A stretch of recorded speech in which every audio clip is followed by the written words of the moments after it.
Good afternoon. My name is Jane Campbell, and I have the honor of being the President and CEO of the United States Capitol Historical Society. And I want to welcome you to our ongoing webinar series about the history of the Capitol and the people who work in it.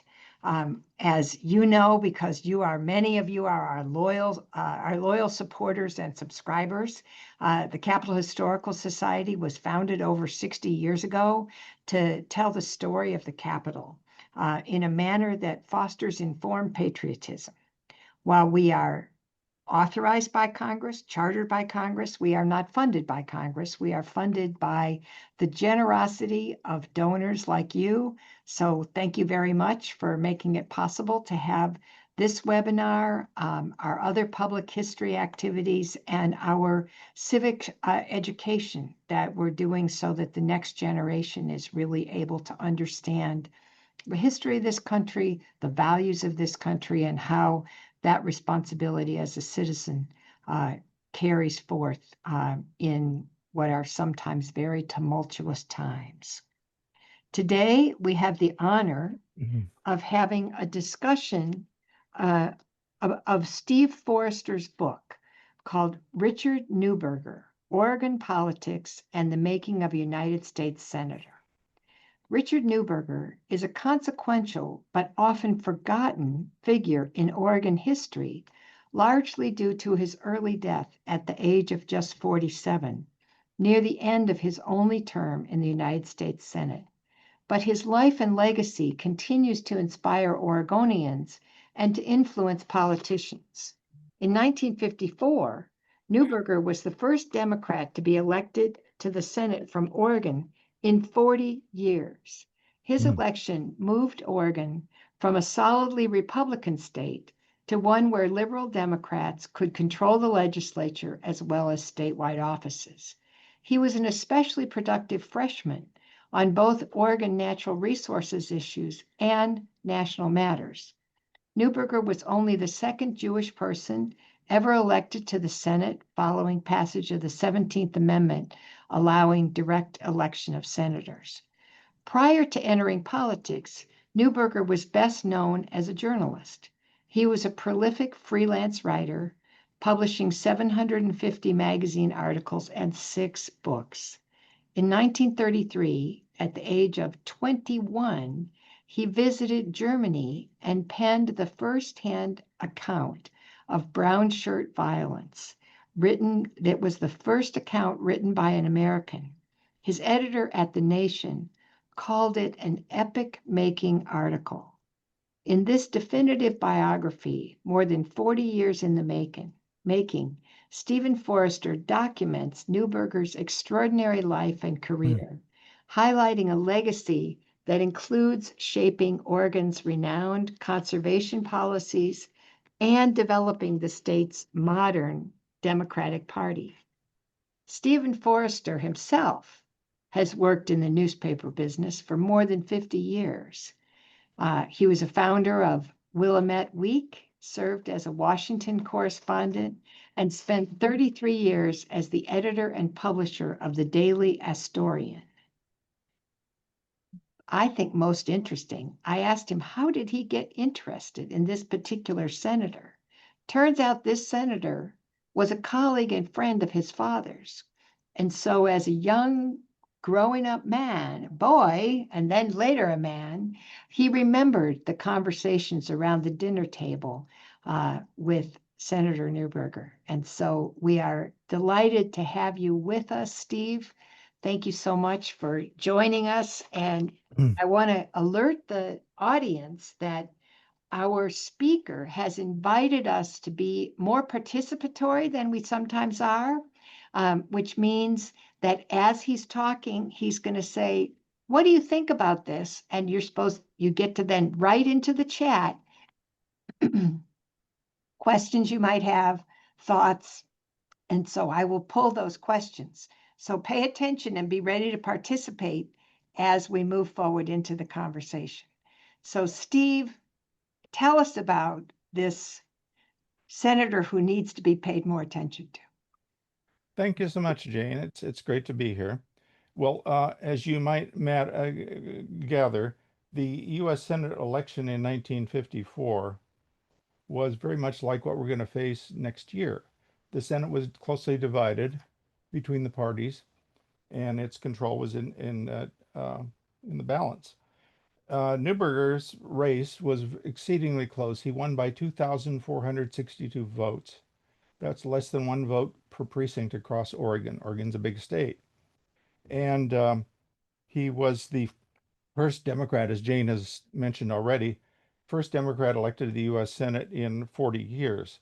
The Republican Party had controlled politics in Oregon for that long, virtually a half century. And so that Oregon was known as the Vermont of the West. And then, as I mentioned also, Neuberger was only the second Jew elected to the U.S. Senate. Two constituencies were particularly excited about his election. One was the conservationist constituency. He sort of knew he had it, but I've been through the mail that came in. It's at the University of Oregon Library after the election, and so many of the letters were conservationists, not prominent ones, although they were there in the letters as you would imagine, but just ordinary people who were what we might today call early conservationists. This was before environmentalism had been sort of coined as a word. Uh, and the other was his being Jewish, which in certain quarters was remarked upon. He was introduced to the audience of Congress Weekly, predecessor, I think, of Congressional Quarter at CQ, by Jeremiah Ben Jacob. And he wrote this. He called Neuberger an heir to two great traditions, the Jewish and the American.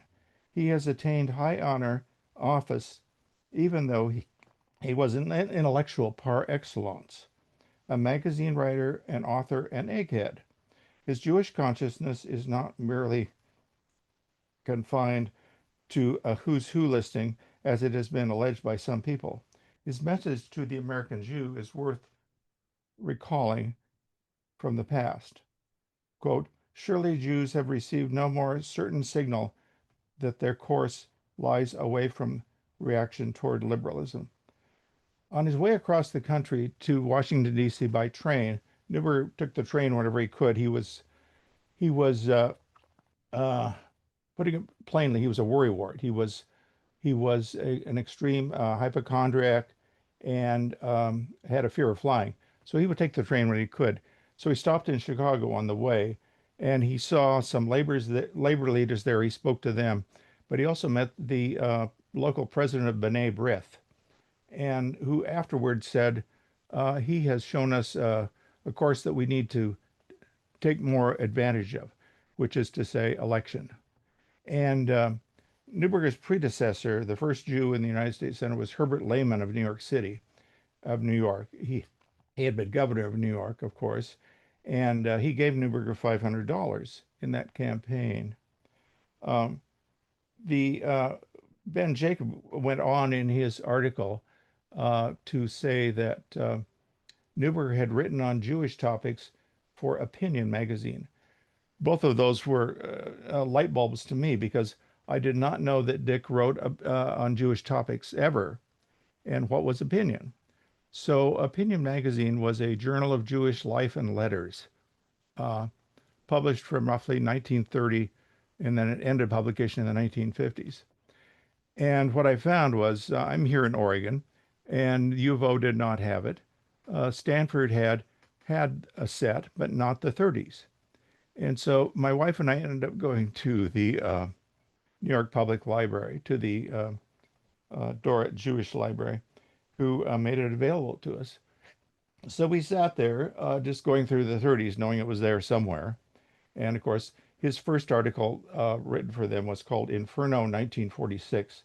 And it was a more personal version of what he had seen in Germany than what he wrote for The Nation magazine for Ernest Greening. Um, then he also wrote a piece in The Nation about anti-Semitism in the Willamette Valley, centered on the town of Corvallis and its newspaper, its anti-Semitic newspaper, which again was news to me, run by Claude Engels, a professor at the University of Oregon, I'm sorry, at Oregon State University, has subsequently been inspired by that, and he's researched Engels more deeply and frighteningly, I might say. So Neuberger came to the Senate, the U.S. Senate, as a former state legislator, and of course a widely published journalist. And so many of his colleagues kind of knew who he was. But I interviewed Senator Albert Gore Sr. about his arrival there and what he was like, because I knew had become social friends in the way that senators had social friends in those days. And Albert Gore said that Dick was not imposing. He was not, as he put it, he was not the prototypical senator that Albert Gore might have expected. In other words, Dick was sort of an acquired taste, I would say, for those guys. While he was in his one term, he um, he did have significant accomplishments. He was an original co-sponsor of the National Wilderness Act, which became law 4 years after his death in 1964.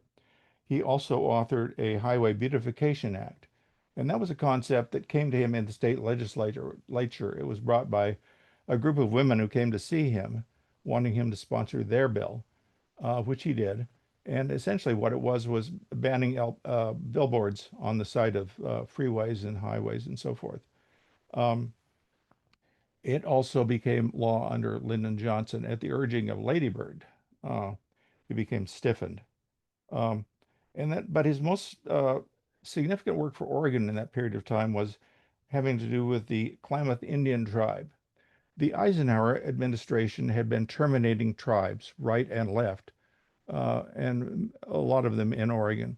And so the Klamath tribe was on the chopping block, shall we say. It was significant because they owned the largest stand of ponderosa pine in North America, and also significant wetlands. Um,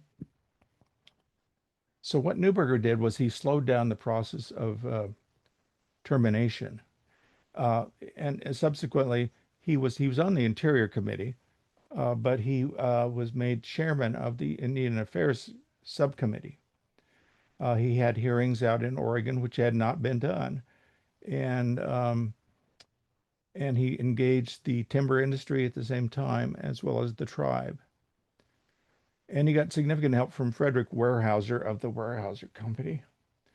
And so the net product was a new national forest called the Wainema National Forest. Wainema is the name of an Indian princess, I believe, of it's a tribe out of California, actually. At any rate, here or there. Um, and 20% of the forest was sold to private companies with the qualification that they would manage it in a sustained yield manner. When Dick Neuberger entered the Senate, he joined his longtime friend and colleague Wayne Morris. Wayne had, Wayne had been there a while. Wayne was Dick's law school professor at the University of Oregon. He this is one of the first times you really witness Dick's precocity, his precociousness. He whatever I think was 20 some years younger than Morris, and Morris is a full professor and dean of the law school, and Neuberger is a 21-year-old student, freshman. He approached Morris as his intellectual equal, and he did that throughout his life. And So they were teacher and student. Uh, Dick was a hero worshiper in much of his writing. William Borah of Idaho, Senator William Borah, was one of his heroes, and uh, and Wayne Morris was. He wrote a number of, I've never counted up exactly how many times he wrote about Morris, but he wrote about him a lot. And so it was the hero worshiper and the protege, and that was part of their relationship. then they both contributed to each other's campaigns in the way of speeches and money. And now suddenly they were in the Senate together. They walked down the aisle to take the oath, walked past Lyndon Johnson on the left and William Nolan of California on the right, and went up to Vice President Richard Nixon for the oath. And um, it, 5 years into Dick's term, about 5 years, this turned sour. It became the most bitter feud in the history of the U.S. Senate. And if you want to know why, please ask me um, how it started and all that. It's a long answer, but I'd be happy to go over that ground with you.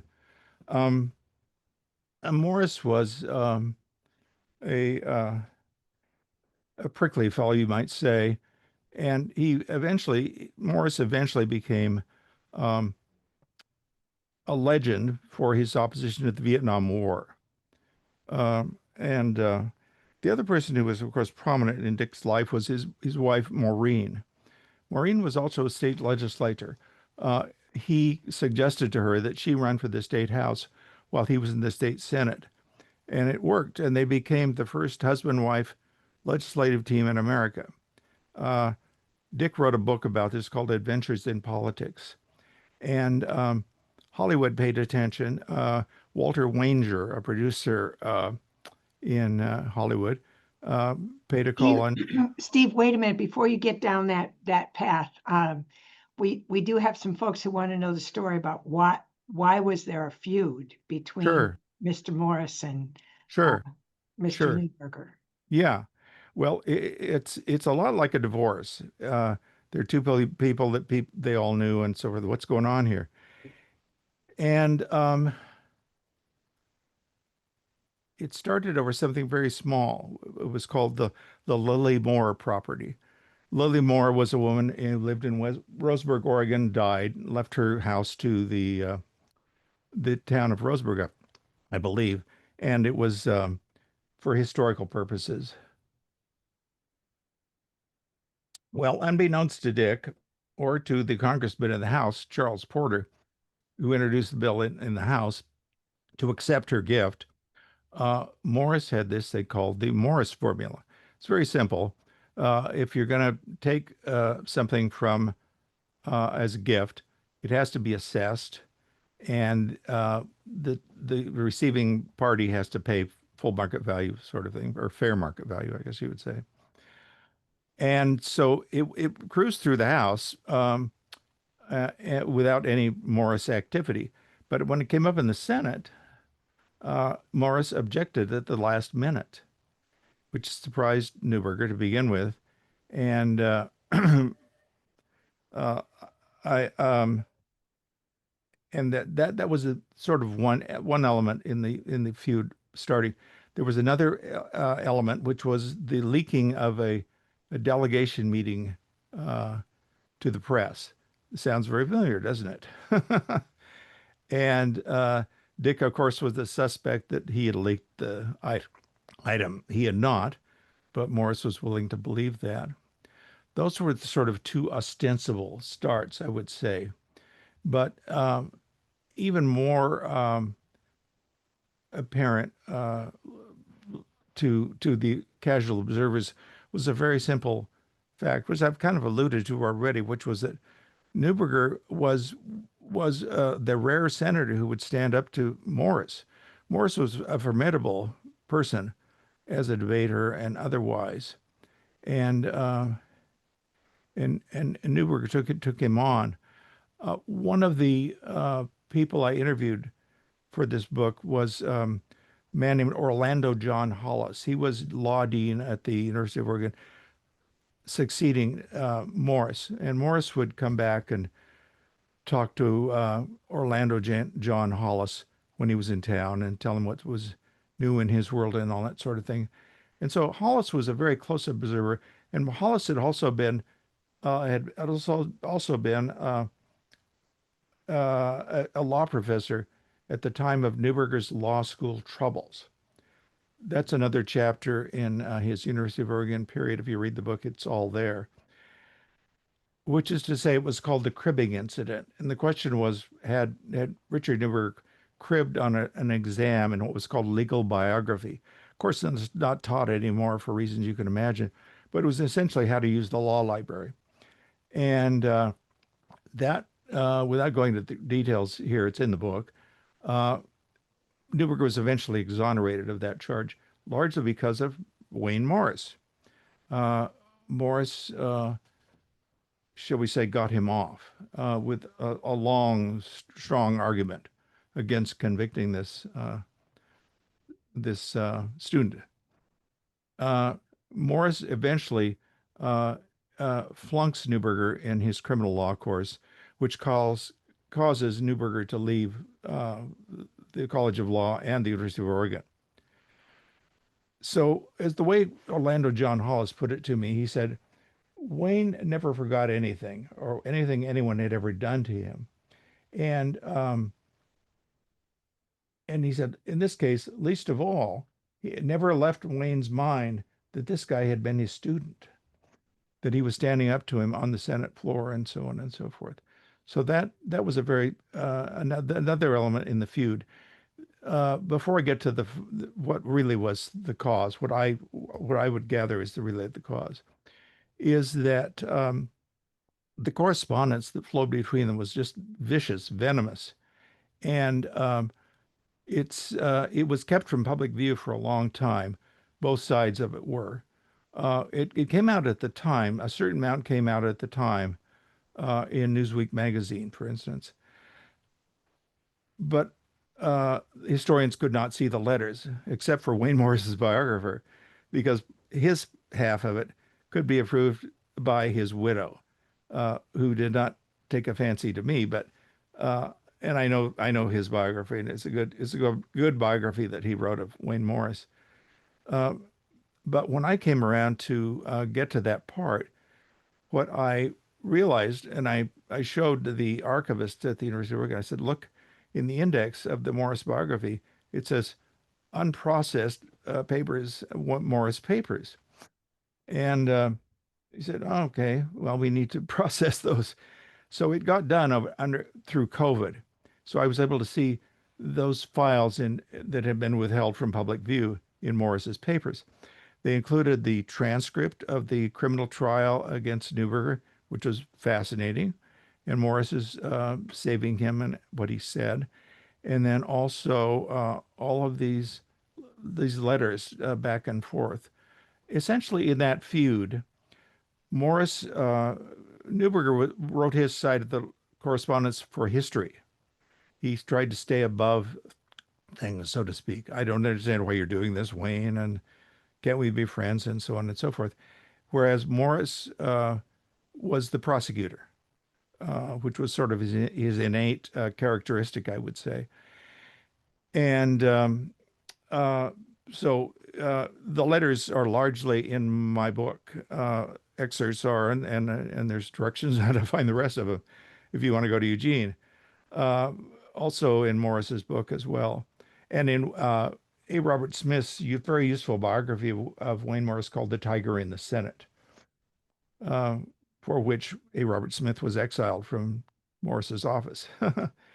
uh, one other aspect of Wayne Morris has to be mentioned, and it was best described to me by an aide to Senator Mark Hatfield.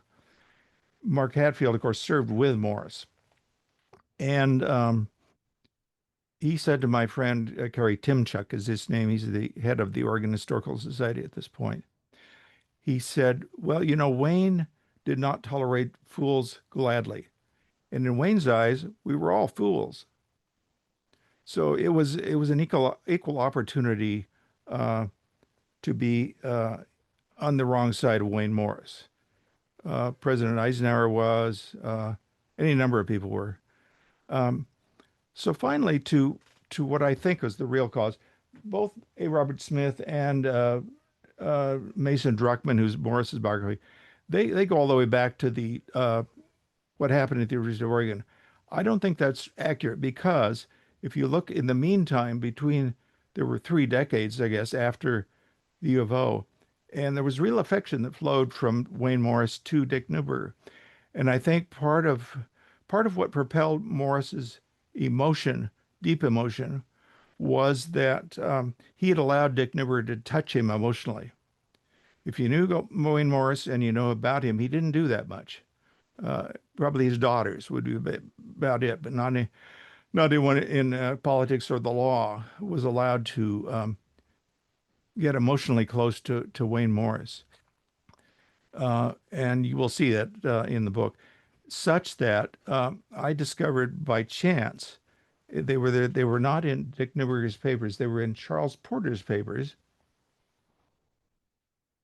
A postcard from Wayne Morris to Dick and Maureen Neuberger, and Morris had been in Germany on a foreign affairs committee trip to one of the foreign congresses, I suppose, and so he's telling them what a great time he's having in Germany and all that. And the postcard ends with what looks to be love to you both from Wayne. Well, Wayne Morris didn't give love to anyone. And so I took a picture of it as we do now and then, enlarged it and it's love. And so that's sort of the kind of relationship they had had. And I think I've got this, you'll see in my book, Maureen says it, and a couple of other sources say it as well. Essentially, what caused the feud was there was a poll taken by the Oregonian or the Oregon Journal, I forgot which one it was, but it essentially showed that Dick Neuberger was gaining in popularity. He was more popular than Wayne Morris was. And now Wayne Morris, in truth, never moved above 50% to the end of his life. You either loved him or you hated him. That was pretty common knowledge. But Dick exceeded that. And he had exceeded that largely by doing the deal with the Klamath Indians. He had really done something for Oregon, shall we say.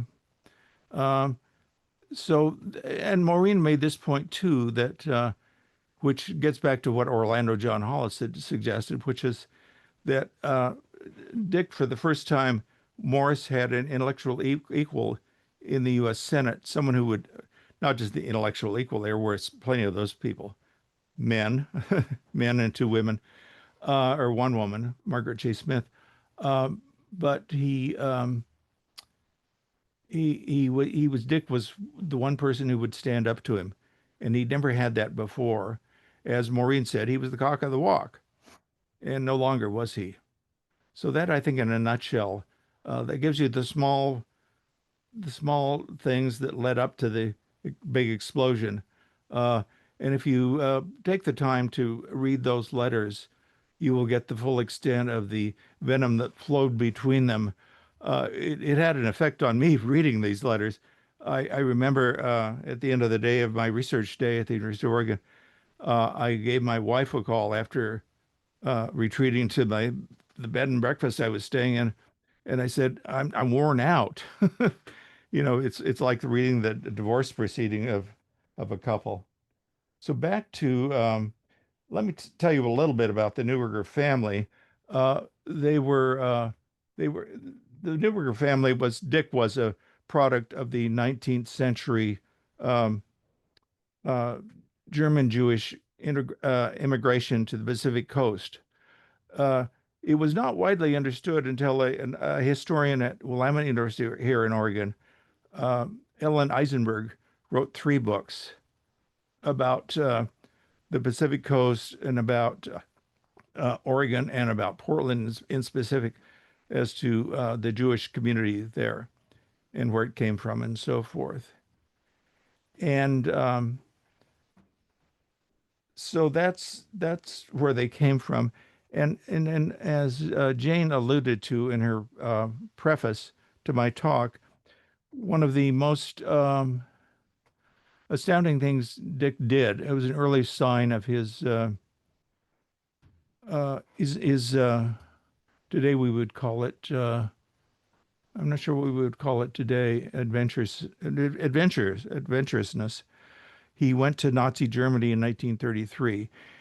His uncle, Dr. Julius Neuberger, a Navy physician, Lieutenant Commander Julius Neuberger, went with him. He was fluent in German. He would be Dick's interpreter. And what they did was they went to not the big cities, not the places that Americans typically went to for sightseeing and such.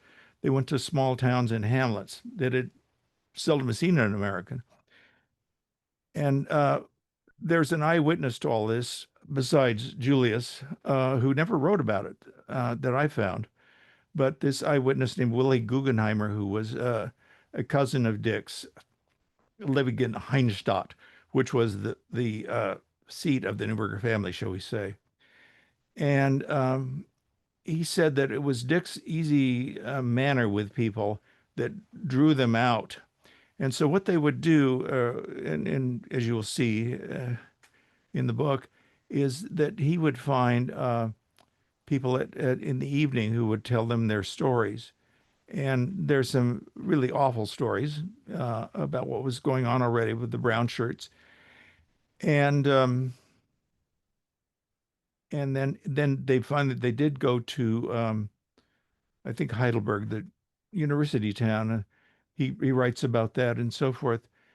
And so Dick comes back from Germany with a story to tell, and he takes it to the New York Times.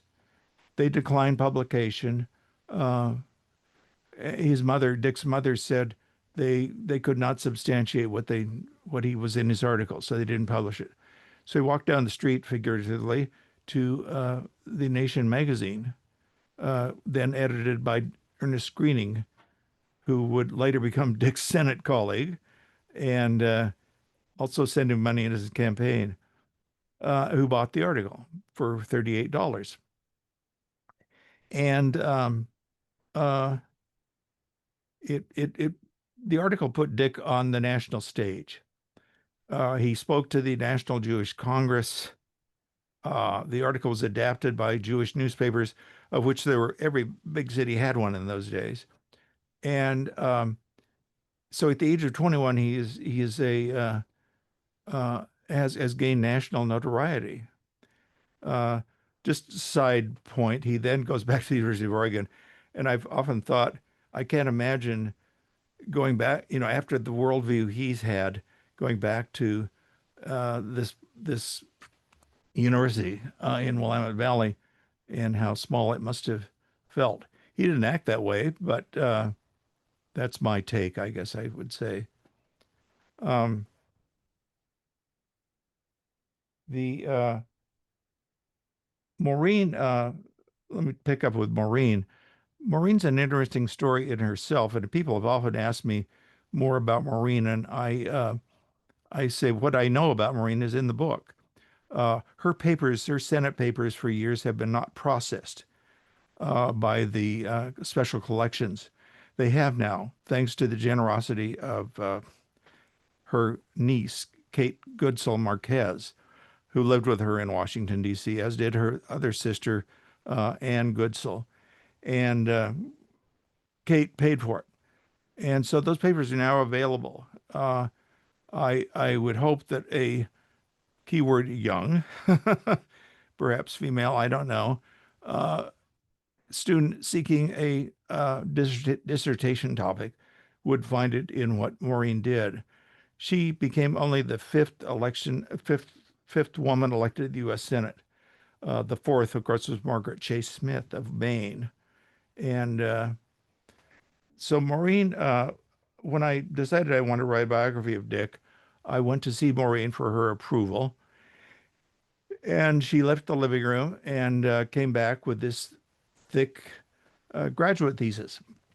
The simple title was a rhetorical analysis of the 1954 campaign, speaking of Richard L. Neuberger. It was done by a student named Celia Ann Doris of Oklahoma, who I wish I had met to thank her. It was for a master's or a PhD in speech, and it's a roadmap to the whole campaign and how he did it.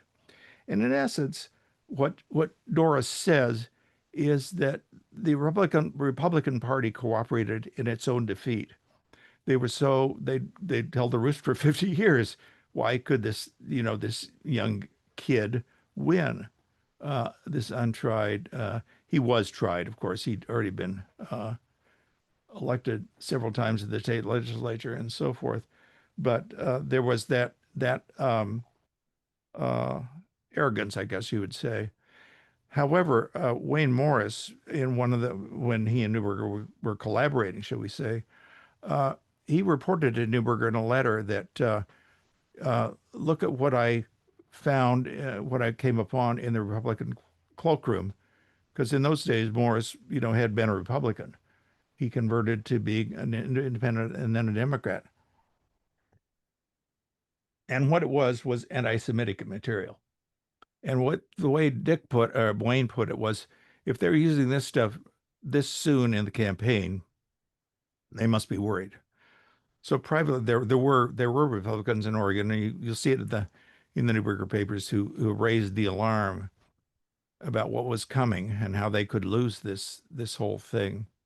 Uh, but here again, it's a very basic thing, which is to say, Neuberger is young and energetic, and he starts the campaign right after filing day, which is in March in Oregon. And his opponent, Senator Guy Cordon of Roseburg, who had been appointed to the U.S. Senate after the death of Charles McNary, and then won a term on his own, was, in the words of William S. White, who wrote the book The Citadel, uh, um, he was a member of the Senate Club. He was a part of the inner circle. And the way Margaret Chase Smith put it was, if I wanted something really to pass, I would ask Guy Cordon to put his name on it. And that was the measure of his influence. Well, nobody in Oregon saw that, of course. And as is often or was typical in those days of a member like that, he was averse to publicity. And he really was, he didn't like tooting his own horn and so forth. And so he was stuck in Washington.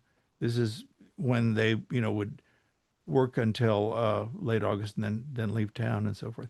He was stuck there until he comes out in August, I believe it is, and that's when he starts his campaign. He's too late.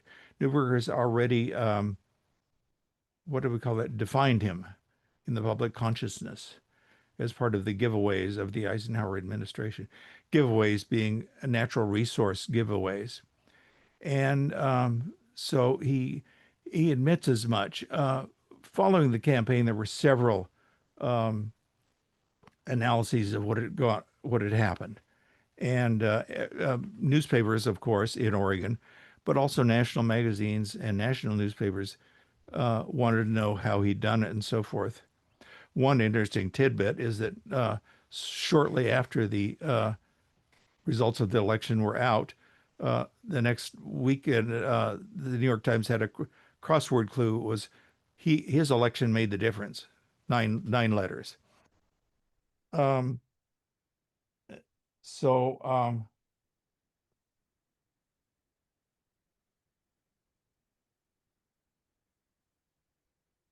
the the upshot of Richard Neuberger's life was, I think, it's uh, it's realistic and correct to say, to the end of Dick's life, he was a unconstructed idealist and New Dealer. The idealist comes through in vividly in Adventures in Politics. This is a guy who really believed in the ability of people working within a state legislature to do the right thing and so forth.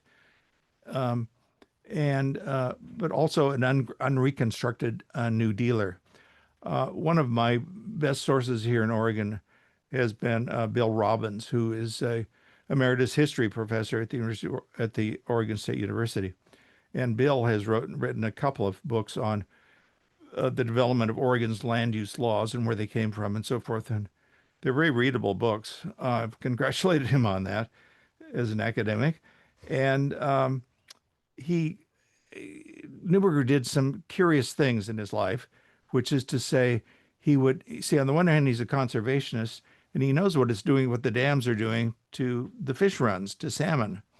And yet he hails the building of the dams on the Columbia River and so forth. And um, and I asked Bill about that, and he said, well, he was two things. One, Dick was always on to the next project, and the second thing was that he was just that, a New Dealer to the end of his life.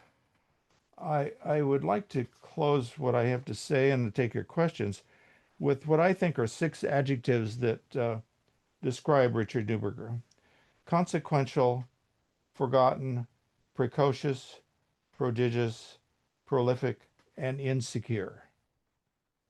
Well, thank you very much for listening. I look forward to your questions. Jane?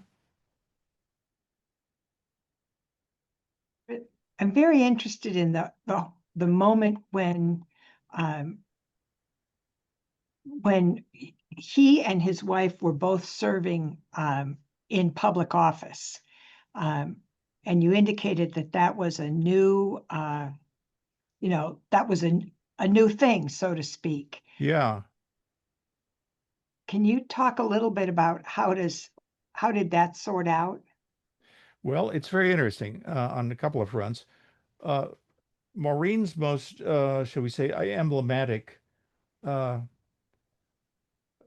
victory in the House was that she introduced legislation to allow the coloring of margarine. It could be sold as a colored product instead of being sold as oleomargarine and dye that you had to mix in the kitchen.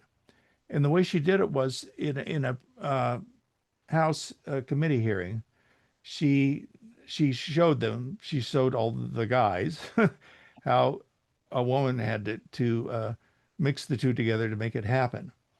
And but what I learned subsequently was that at the same time she was doing that, a another person had written for Reader's Digest an article about exactly what Maureen was doing out in Oregon with the colored margarine. And once that art, and she then took care to distribute reprints of that Reader's Digest article across, or certainly to all of her colleagues on the Senate Agriculture Committee, I suppose it was, and then across Oregon. And once that happened, she could begin to feel the ground shift, as they say. And she got it happened. Uh, it's an interesting history, the whole business of coloring margarine. As you might imagine, the last state in the union to allow that was Wisconsin, which is a huge dairy state. But the dairy state, the dairy constituency in Oregon was powerful as it was everywhere, I think. So that was perhaps the main thing. Uh, Jim Goodsell, who was Dick's brother-in-law, offered many fascinating insights into the two, into Dick and Maureen and Dick, period. But he was fond of both of them, of course, and Maureen was his uh, sister-in-law, I guess. Anyway, he said, initially everyone thought it was the Pygmalion Act, and there's one photo of them together sitting at Maureen's desk in the house, where I think just the body language you see there does project the Pygmalion Act, and then as Dick says, or as Jim Goodsell says, once she got a mind of her own, so to speak, and knew her way around the house, it was kind of like Dick kind of thought, huh, she knows what to do here. And Maureen's great talent, which is described in the book, was an ability to talk to anyone. And my mother described this to me once when they took Dick and Maureen out to a farm dinner in the little town of Weston in Umatilla County. And what she described was, a few people would cluster around Dick, but not many. But then there would be a big crowd of farm women around Maureen, because Maureen was a farm girl. She had grown up in Cloverdale, Oregon. It's on the coast, on a farm, and so forth. And that was her world. She later goes to the University of Oregon, becomes an English teacher, teaches at Lincoln High School. But that's what she did for him. And Dick wrote an article. It was titled "My Wife Put Me in the Senate," and he talks about everything she did for him on the road. It was a campaign that was described by by Don Sterling Jr. of the Oregon Journal. He said it was the most personal campaign I've ever seen. It was Dick and Maureen driving around the state in this rented blue Ford. Time magazine writes about it too. And Dick wrote the playbook. He wrote the speeches, delivered the press release to the newspaper where he knew everyone. And that's how that campaign worked.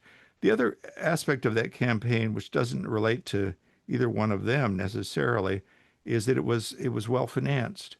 It was the first time Democrats had been at all competitive with Republicans in Oregon. And Wayne Morris played a big role in that. He essentially was the his East Coast fundraiser. He would go to as I put it in the book, the living rooms, Park Avenue living rooms, and also union halls, because Morris had connections in both places.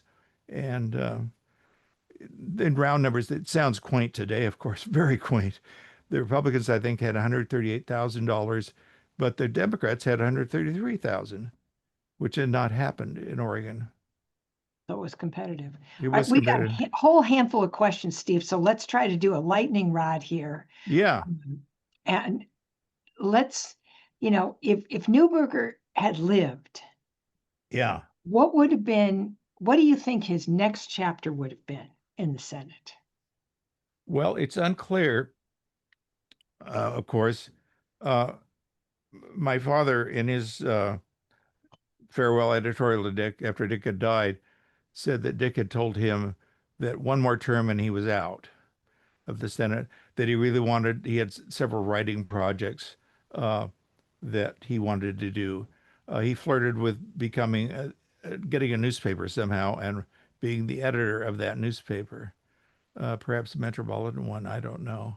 Um, but it's hard to start out with Dick. Dick was always flirting with things and throwing out his vaunted plans, and they really weren't real.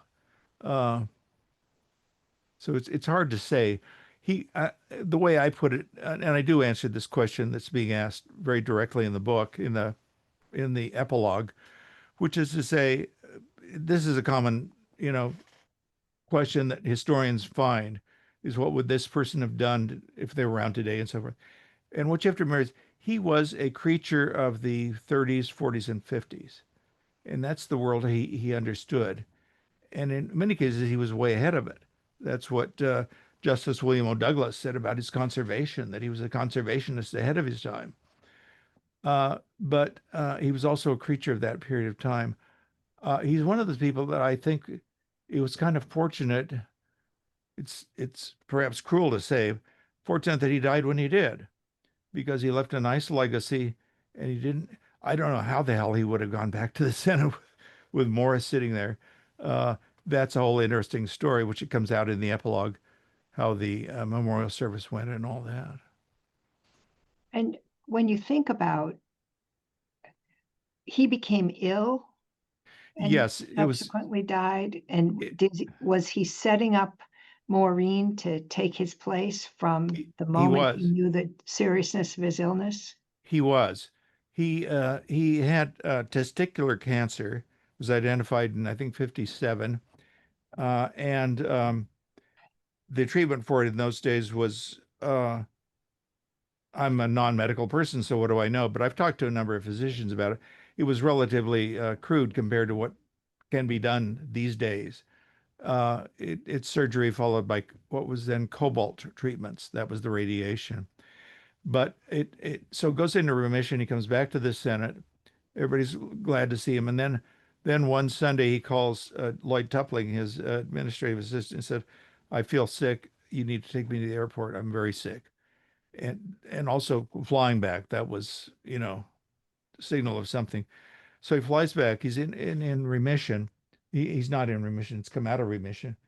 But the Neuberger office maintains a fiction that he has the flu, he has shingles, he needs a rest. And but meanwhile, it's not. Now, as you'll see, there's a bit of a mystery as to what he knew and what he didn't know about whether he was going to die. Uh, I'll just leave it at that. Read the chapter, you'll see what his physician said. But he was fond of saying to Toppling and others, "Well, if I don't come back, we have a candidate, and that's Maureen." So he said that many times, so that she wins the Senate very handily, because you remember she's been in the state house 2 terms already Mhm. and achieved a lot of celebrity that way. And was did they campaign well for others like Adlai Stevenson in 1956? Are there Senate candidates, or were they really strictly focused on Oregon? Well, they certainly campaigned for Wayne Morris. I think Time Magazine said that I've forgotten the number of. It's hard to say, but they would say it was hundreds of speeches they made on behalf of Wayne Morris and gave him money as well. And Dick's mother gave Wayne Morris money as well, $500 contributions, for instance.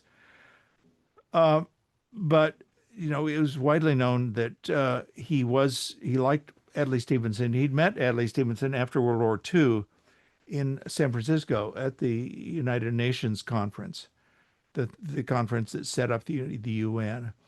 They were there as aides to various people involved. Dick to the Secretary of State Edward Stettinius.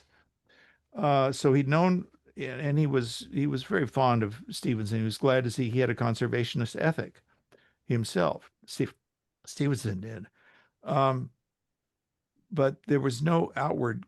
The only camp, I won't say campaigning, but they would occasionally go down to California to make talks, and with Dick's case, it was to the City of Hope, which gave him an award, because of his cancer. I should mention one thing about his cancer was the other thing he did, which was quite admirable, was he wrote for Harper's Magazine. He did this a lot, where he'd narrate his own life, and the title of the article is "When I Got Cancer." Well, nobody did that. Nobody would admit to it, talk about it, or anything. And he wrote in great detail about having it'd be 20 years before Betty Ford, would come out with her breast cancer. Mhm. Uh, so, but it's an interesting question. No, I can't say that I found no evidence they spent a lot of time on the road um, campaigning for other candidates. And you identify uh, Dick Neuberger as sort of the rare scholar, writer, politician, Yeah, almost like Daniel Patrick Moynihan, he William was. Fulbright. Who would you say in the current Senate is most of that ilk? Oh, goodness. Very interesting question. Uh, I told you we have some rowdy folks here in our yeah, crew who yeah, come up with these questions. yeah. All I can say is all I know about the current Senate is what I see on TV. And there are some who clearly have inquisitive minds and all that sort of thing. But when you mention Moynihan, for instance, uh, let me go back. There's a colleague of mine down the coast in the little town of Manzanita. His name is Mark Johnson. He's written a book about Dirksen and Mansfield, for instance, and he wanted to write a book about Neuberger until Kerry Timchuk said, "Well, this other guy's already doing it." But he was drawn to Neuberger because he was so different, that he was an intellectual. Um, I I uh, I don't, in a funny way, I don't think people have time in elected office to be intellectuals or to probe deeply into things. Perhaps they do, and I'm missing something. And I'm viewing very much from afar. Uh, there was a time, especially when I was a Senate page, and I could have told you a lot about Richard Russell, for instance, of Georgia and all that, but not anymore. Interesting question. Well, here's final question, because we're at our time. In the book, you said that Maureen Neuberger didn't really want the job, even though she'd been a very effective campaigner and she herself was an elected official. Yeah. Did Dick force her into it, or what was the backstory about that assertion? Well, as you will see, Lloyd Tupling, became her top aide and her campaign aide as well. So he was on the campaign trail with her. And he said, she really wanted to quit at one point. And he said, it was a tough road to hoe. She's widowed and she's thrust into this race. And he said, Dick kind of willed it that she would be a U.S. senator. And so once she is elected, of course, what she finds it's her and Margaret Chase Smith. That's it. And if you remember the history of that time, the sort of social history, they even had to figure out a place where Margaret Chase Smith and Maureen could go to the bathroom. The chamber was not equipped outside with a women's room, shall we say? And I don't remember what the eventual answer to that was. So it was, and as Tupling said, they were a sexist lot in those days. The men were. Um, Maureen did have one major accomplishment: the warning on the pack of cigarettes, which someone now can write in great detail because they can have access to her papers. Um, but yeah, she was. It was kind of a not, and then she made an what's called an unhappy second marriage while in office to a Cambridge psychiatrist professor at Harvard, Philip Solomon. It lasted, I think, a couple of years, something like that. Um, but she was always chipper, and my wife and I went to interview her. I'll tell you this one. I'll tell you this is very revealing. We went to interview her, and uh, I asked her. It was a very simple question. I said, "What was your social life like in D.C.?" And she broke down and cried. And I was startled. And she said, "Well, I haven't done that in a while." And she said, I didn't think I did much for Dick when he was alive, but now I realize that I was in the Senate. I needed a wife." And I told that to Dick Baker, former Senate historian, and he said, "That's what I tell all freshman senators. They need someone to talk to, someone who doesn't want anything from you, but someone you can talk to about what you do and what goes on and so forth." And she didn't have that. The nieces would come back and live with her periodically, and that was, I think, of some assistance. But I remember watching her, as her page in the Senate, and I think it was I I would conjecture that it was a fairly lonely life she had. Uh, Well, we really appreciate you kind of giving us the backstory of an interesting gentleman who served in the Senate. That much of the Capitol history is the history of people. yeah, Uh, where our Congress represents people from across the country, different people, different backgrounds, different viewpoints. And we sometimes say Congress is where we come to argue, where we come to build our viewpoints. Hopefully, it's where we come to find some kind of compromise to move forward and remember the core values of our country, particularly now as we're looking at coming on the semi-sesquicentennial, the 250th anniversary of this American democracy. So we are grateful very much to you, Steve, for joining us and for telling the story. We will share with all who have participated information about how they might get the book and read more about this distinguished individual. We are taking a break now from our webinar series. But we do have coming up a symposium about the impact uh, of Hispanic people in the legislature. Oh, I was wrong. We have one more of our webinar series, and that's about Barbara Jordan. How could I forget, dear Barbara Jordan, coming up on Thursday, September 18th. So she is another one, towering figure. And then coming up on October the 7th, we have a day-long seminar about the impact of Hispanic leadership in Congress, where we will be exploring the fact that this is a moment where we have a record number of Hispanics in Congress, both Republicans and Democrats in the House and in the Senate. And in recognition of Hispanic Heritage Month, which we will be in the middle of at that time, we're going to take a look at the history of that leadership and how it has evolved and how it is changing the nature of the debate in Congress. So we invite you to join us on the 18th for the webinar. Join us on October 7th for the symposium in person at the Cannon Caucus Room. Again, all of our events are on our newsletter. You will look for the newsletter.